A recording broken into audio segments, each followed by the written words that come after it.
नमस्कार, मैं डॉक्टर अशोक त्रिपाठी एक बार फिर से आपका स्वागत करता हूं अपने channel history culture historiography and research methodology पे। मित्रों, जिन लोगों ने मेरे चैनल को अभी तक सब्सक्राइब नहीं किया है उनसे एक बार फिर मैं निवेदन करूंगा कि आप इसे सब्सक्राइब कर लें, जिससे आपको नई नई जो वीडियोस बीच बीच में मैं डालता रहता हूं उसका आपको पता चलता रहे। साथ ही साथ मेरा भी उत्साहवर्धन होता है, क्योंकि जब आप लोग कमेंट करते हैं या पर्सनली मुझसे बात करते हैं तो मुझे ये लगता है कि आपकी आवश्यकता क्या है और उसके अनुसार फिर कोई नया विषय सोच करके, नया टॉपिक सोच करके उसके ऊपर मैं वीडियो बनाता हूँ जैसी आपकी डिमांड रहती है। तो आइए आज विद्यार्थियों की डिमांड पे हम बात करते हैं गुप्त साम्राज्य के पतन के ऊपर।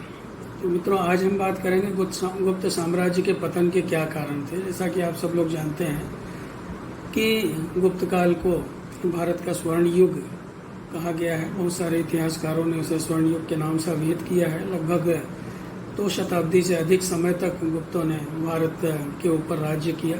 हम कह सकते हैं कि उनका जो गुप्त साम्राज्य का जो सूर्य था वो 2 शताब्दियों तक चमकता रहा, लेकिन अंततः उसे भी अस्ताचल की ओर जाना पड़ा। गुप्त साम्राज्य में बहुत सारे प्रतिभाशाली, बहुत प्रतापी सम्राट हुए, जिनमें समुद्रगुप्त का नाम सबसे पहले आता है। समुद्रगुप्त के बाद चंद्रगुप्त द्वितीय, कुमारगुप्त प्रथम, उसके बाद स्कंदगुप्त इत्यादि।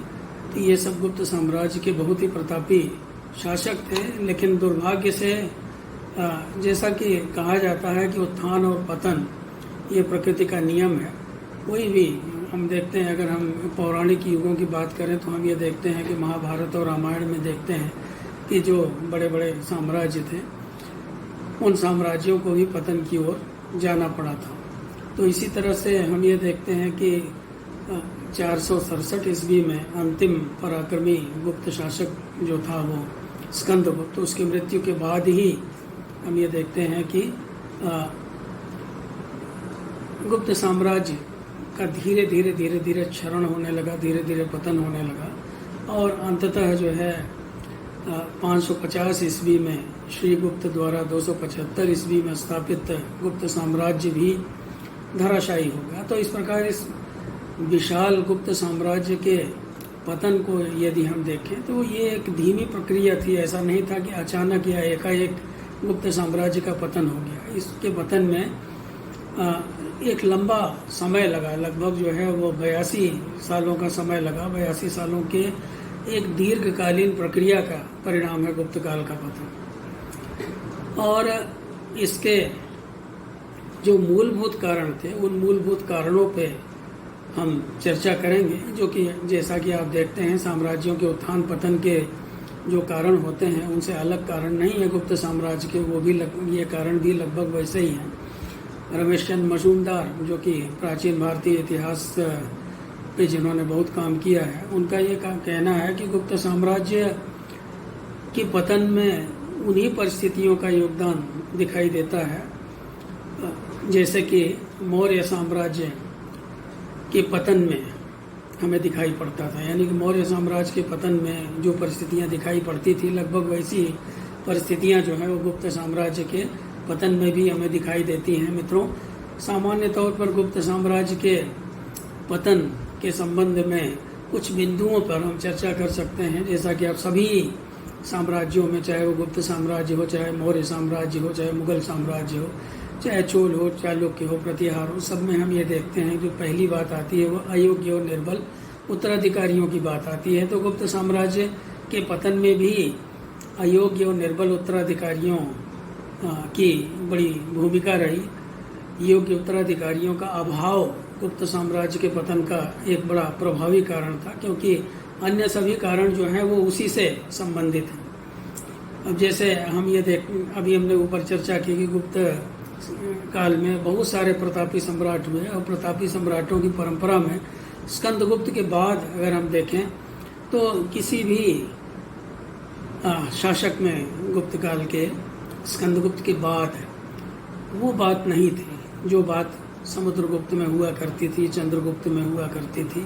तो क्योंकि ये इतने प्रतापी शासक थे कि जो साम्राज्य को अक्षुण्ण कैसे रखा जाए इसके बारे में उन्हें भली भांति पता था। प्रशासन पर उनका पूरा नियंत्रण रहता था। लेकिन आगे चल कर के हम ये देखते हैं कि कमज़ोर शासक आए और कमज़ोर शासकों के समय में जो है वो राजनीतिक वातावरण जो है वो दूषित हो गया। वीरता और पराक्रम तो जैसे लुप्त हो गए। कुशलता, जो कार्य कुशलता यानी प्रशासनिक क्षमता वगैरह जो है क्षीण हो गई गुप्त शासकों में। और गुप्त नरेश जो थे वो शत्रुओं के समक्ष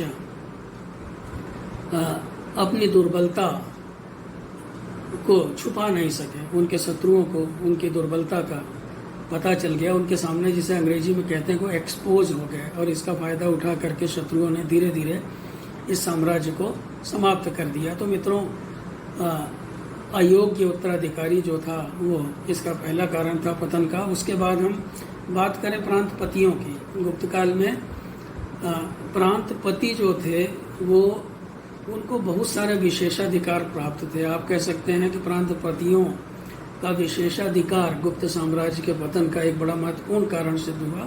गुप्त साम्राज्य के पतन में इनका बड़ा योगदान था। प्रांतपति, जिन्हें हम सामंत कहते हैं, आप देखिए मौर्यकालीन व्यवस्था से अगर आप तुलना करें गुप्त काल की, तो मौर्य काल की जो व्यवस्था थी, शासन व्यवस्था, वो हाईली सेंट्रलाइज थी, बहुत अत्यधिक केंद्रीकृत व्यवस्था थी। और उनमें जो है सेंट्रल पॉइंट पे राजा होता था, उसका पूरे अपने प्रांत पर प्रांतपतियों पे सब पे अधिकार होता था। लेकिन गुप्त काल में आकर के हम देखते हैं प्रशासनिक परिवर्तन हुए और इन प्रांतपतियों अथवा सामंतों को गुप्त सम्राटों के प्रतिनिधियों के रूप में सेना रखने, कर वसूलने और प्रांतीय पदाधिकारियों की नियुक्ति का भी जो है विशेषाधिकार प्राप्त हो गया था। तो अगर हम बहुत सारे हमें इस तरह के अभिलेखीय साक्ष्य मिलते हैं। अब जैसे जूनागढ़ अभिलेख के अनुसार सौराष्ट्र प्रांत के प्रांतपति के बारे में हम बात करें तो वो पर्णदत्त उसका नाम था। तो पर्णदत्त ने अपने पुत्र चक्रपालित को गिरनार नगर का नगरपाल नियुक्त किया था। तो इस तरह से हम देखते हैं कि उनको नियुक्ति का भी अधिकार था। इसी तरह स्कंदगुप्त कालीन जो इंदौर के अभिलेख के अनुसार शूरवर्मा नामक कर्मचारी जो था उसने वो अंतर्वेदी में शासन करता था। तो इसी तरह से मित्रों, कर्मचारियों की भक्ति जो है वो अपने नियोक्ता के प्रति यानी प्रांतपति अथवा सामंत के प्रति होती थी, न कि सम्राट के प्रति। तो इस प्रकार अंदर ही अंदर प्रांतपति अपना प्रभाव क्षेत्र बढ़ा रहे थे, अपने आप को सुदृढ़ कर रहे थे। तो इस तरह से एक तरह से हम देखा जाए तो हम ये कह सकते हैं स्फीयर ऑफ इन्फ्लुएंस जिसे कहते हैं, उन्होंने प्रांतपतियों ने या सामंतों ने अपना एक प्रभाव क्षेत्र बना लिया था, प्रभाव क्षेत्र कायम कर लिया था। तो प्रशासन की ये जो सामंती व्यवस्था थी, ये सामंती व्यवस्था आगे चल करके गुप्त साम्राज्य के अस्तित्व के लिए बहुत ही घातक सिद्ध हुई। गुप्त जब तक ताकतवर गुप्त सम्राट रहे तब तक तो ये सामंत दबे रहे। चंद्रगुप्त के समय में, स्कंदगुप्त के समय में या समुद्रगुप्त के समय में, जब तक कहने का मतलब कि बहुत ताकतवर शासक शासन करते थे तब तक तो ये दबे रहे। लेकिन जैसे जैसे हम ये देखते हैं, अभी हमने ऊपर अयोग्य उत्तराधिकारियों की बात की, तो जैसे जैसे अयोग्य उत्तराधिकारी आते गए वैसे वैसे सामंतों ने अपनी ताकत बढ़ानी प्रारंभ कर दी, क्योंकि शासकों की शक्ति क्षीण हो रही थी। तो अगर देखें तो 502 ईस्वी के बाद हम ये देखते हैं कि स्थिति और बदतर हो जा रही थी। उस समय के अगर हम ताम्रपत्र और अभिलेख वगैरह देखें तो उन अभिलेखों और ताम्रपत्रों से हमें ये जानकारी मिलती है कि बहुत सारे अभिलेख और ताम्रपत्र जो थे वो सामंत इत्यादि लिखवाते थे और उन्होंने नए नए राजवंशों की नींव डाल दी थी। और जो कमजोर गुप्त शासक थे वो केवल मूक दर्शक बनकर के अपने सामंतों की अभिवृद्धि को देख रहे थे। तो इस प्रकार धीरे धीरे देखते हैं कि जो अधिकांश सामंत थे उन्होंने गुप्त शासकों के, गुप्त सम्राटों के जो आप कह सकते हैं कि आज्ञा का उल्लंघन करना शुरू कर दिया और धीरे धीरे वो स्वतंत्र हो गए। इसी तरह से दोस्तों, एक और महत्वपूर्ण कारण था त्रुटिपूर्ण शासन व्यवस्था। गुप्त काल में जो शासन व्यवस्था थी वो काफ़ी अच्छी व्यवस्था थी, लेकिन उनमें कतिपय दोष आ गए थे जो कि साम्राज्य के लिए आगे चल कर के बहुत ही घातक सिद्ध हुए, बहुत ही हानिकारक सिद्ध हुए। प्रांतपतियों के विशेषाधिकार की बात हमने की, जो कि एक बहुत ही दूरदर्शितापूर्ण नीति थी। उच्च पदों को वंशानुगत कर देना, ये भी बहुत ही अदूरदर्शितापूर्ण नीति थी। गुप्त शासन प्रणाली की एक बहुत बड़ी कमी थी, जो वंशानुगत कर दिया गया उच्च पदों को, तो ये एक बहुत बड़ी कमी थी। उदयगिरी गुहा लेख के अनुसार गुप्तों के समय में मंत्री पद जो था वो अन्वय प्राप्त था, अर्थात परंपरागत था। और चंद्रगुप्त द्वितीय का सचिव वीरसेन और कर्मडंडा लेख के अनुसार कुमारगुप्त प्रथम का मंत्री पृथ्वीसेन तथा पुनर्वर्धन, ये लोग जो थे, हम ये देखते हैं अनुमानसिक रूप से इस पद का प्रयोग कर रहे थे। समुद्रगुप्त के संधि विग्रहिक हरिशेन का पिता ध्रुवभूत भी जो है वो इसी पद पे काम कर चुका था। बाद में हरिशेन ने उस पद के ऊपर काम किया। तो ऐसी व्यवस्था के कारण भी कभी कभी अयोग्य व्यक्ति भी शासन में प्रवेश कर जाते थे और नतीजा ये होता था कि प्रशासन धीरे धीरे उनकी कमजोर होता था, शिथिल हो जाता था। तो इसके अतिरिक्त गुप्त काल के सम्राटों द्वारा जो है ब्राह्मणों को दिया जाने वाला अग्रहार दान जो था वो भी इसका एक कारण हो सकता है, क्योंकि बहुत बड़ी संख्या में हमें ताम्र पत्र वगैरह मिले हैं जो कि जिनमें अग्रहार दान इत्यादि का उल्लेख किया गया। तो इसके कारण क्षेत्र के जो निम्न वर्ग के निवासी थे वो समस्त कर राजकोष के स्थान पर जो है ब्राह्मणों को देते थे, क्योंकि ये कर मुक्त ग्राम होते थे जो अग्रहार दान दिया जाता था ब्राह्मणों को। तो इस तरह से आर्थिक दृष्टि से देखा जाए तो जो राज्य के लिए घातक सिद्ध हुआ, क्योंकि राज्य की जो आमदनी थी वो कम हुई, क्योंकि कर मुक्त भूमि जितनी ज़्यादा दी जाएगी तो इससे जो है राज्य को जो आमदनी उन भूमियों से होती थी तो इसलिए वो कम होती गई। और ये अग्रहार दान जो प्राप्त करने वाले लोग जो थे ये भी छोटे मोटे शासक बन बैठे। चौथा कारण जो था मित्रों वो था आंतरिक कलह। गुप्त वंश के उत्तराधिकारी जो थे वो आंतरिक संघर्षों से जूझ रहे थे, आंतरिक कलह से जूझ रहे थे। साम्राज्य में चारों तरफ चतुर्दिक जो है वो आंतरिक कलह व्याप्त था, जिसके कारण कि हम कह सकते हैं कि गुप्त साम्राज्य के पतन का मार्ग प्रशस्त हुआ। प्रयाग प्रशस्ति के अनुसार चंद्रगुप्त प्रथम द्वारा अन्य पुत्रों को उदास करके समुद्रगुप्त को उत्तराधिकारी घोषित करना, इसी तरह से चंद्रगुप्त के द्वितीय के द्वारा रामगुप्त की हत्या किया जाना तथा जूनागढ़ लेख के अनुसार भी जो है अनेक राजकुमारों का तिरस्कार करके स्कंदगुप्त को गद्दी प्रदान करना इत्यादि इस तरह की घटनाएं हैं जो कि ये प्रमाणित करती हैं कि उत्तराधिकार को लेकर के कहीं न कहीं कुछ न कुछ रोष दूसरे राजकुमारों में निश्चित रूप से व्याप्त रहता होगा। और थोड़ा सा इसके कारण जो पारिवारिक कलह है वो निश्चित रूप से होता रहा होगा। सॉरी। तो राजपुत्रों में इनके कारण संघर्ष भी हुए होंगे।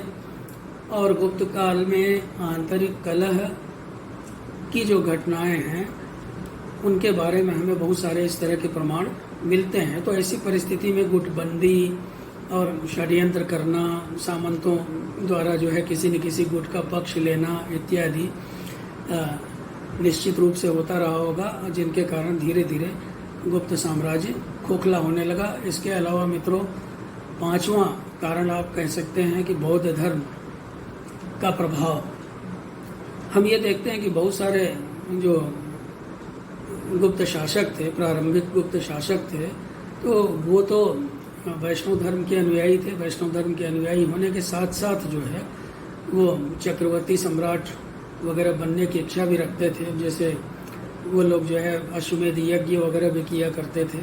लेकिन अगर हम आगे चल कर के हम ये देखते हैं कि बाद के जो शासक थे, स्कंदगुप्त के बाद के जो शासक थे, उन शासकों में से बहुत सारे जैसे बुद्धगुप्त, नरसिंहगुप्त, बलादित्य इत्यादि ने जो है वो मौर्यों का अनुकरण करते हुए, जैसे सम्राट अशोक ने बौद्ध धर्म ग्रहण कर लिया था, तो उसी तरह से हम ये देखते हैं कि बाद के जो गुप्त शासक थे उन्होंने बौद्ध धर्म का अवलंबन कर लिया, जिसके कारण जो है कहीं न कहीं उन्होंने निश्चित रूप से अहिंसात्मक नीति का पालन किया। तो जैसे कभी मौर्य साम्राज्य के बारे में किसी इतिहासकार ने कहा था कि कमंडल से देश की रक्षा नहीं हो सकती, वही बात गुप्त साम्राज्य के बारे में भी कहा जा सकता है।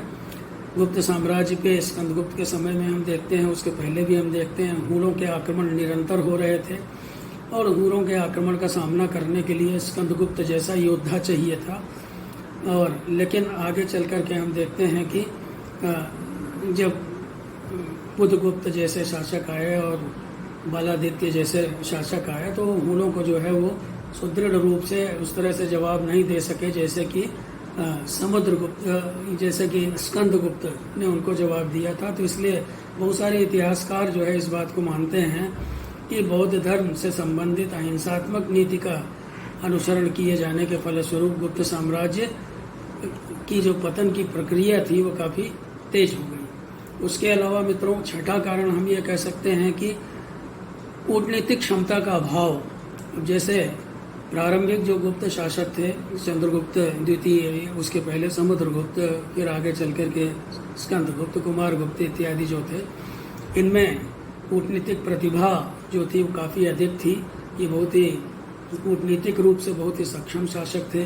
चंद्रगुप्त प्रथम और द्वितीय जो थे उन्होंने वैवाहिक संबंधों के द्वारा अपना जो संबंध था दूसरे राजाओं के साथ सुदृढ़ किया। उसी तरह से हम ये देखते हैं समुद्रगुप्त ने भी मैत्रीपूर्ण संबंधों के द्वारा अनेक तटस्थ राजाओं को अपना मित्र बना लिया। बहुत सारे शत्रु राज्य जो थे उसको उसने मित्र बनाने का प्रयास किया। इसी तरह से कुमारगुप्त प्रथम तथा स्कंदगुप्त ने भी जो है वो कूटनीति संबंधों के द्वारा मित्र बनाए गए शासकों के साथ अच्छे संबंध रखे। उन्होंने संबंधों की मर्यादा का पालन किया। और किंतु आगे चल करके हम ये देखते हैं कि स्कंदगुप्त के बाद जो शासक आए उनकी अदूरदर्शी नीतियों के परिणाम स्वरूप उनके अनेक शत्रु बन गए। डॉक्टर वासुदेव शरण उपाध्याय के अनुसार अपने पूर्वजों के संबंधों को अस्थायी रखना तो दूर रहा, जो बाद के गुप्त नरेश थे उन्होंने नए नए शत्रु बना लिए।